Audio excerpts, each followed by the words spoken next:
നിയമസഭാ തെരഞ്ഞെടുപ്പ് അഭിമുഖീകരിച്ച ഒരാളാണ്.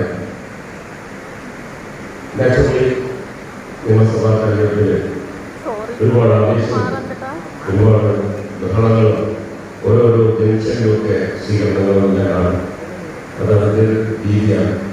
നമ്മുടെ നാട്ടിൽ അതുപോലെയല്ല സാധാരണഗതിയിൽ പാർലമെന്റ് തെരഞ്ഞെടുപ്പ് 7 കോൺസ്റ്റിറ്റ്യുവൻസിയൊക്കെ ഉള്ളതുകൊണ്ട് കുറച്ച് ഒരു തണുപ്പൻ മട്ടിലായിരുന്നു. ഞാൻ 2 സ്ഥലത്തും ആ സമയത്ത് ഞാൻ പാർലമെന്റ് ഇലക്ഷനിൽ പോയിട്ടുണ്ട്. സ്ഥാനാർത്ഥി പോകുന്നു, 2 സൈഡിലും ആൾക്കാരെ നിൽക്കുന്നു, പരിഗണിക്കുന്നു, പല സ്ഥലങ്ങളിലും സംസാരിക്കുന്നു. നേരെ ഓപ്പോസിറ്റാണ് നിയമസഭാ ഇലക്ഷൻ. എന്നാൽ എന്നെ അത്ഭുതപ്പെടുത്തിയ ഒരു കാര്യം,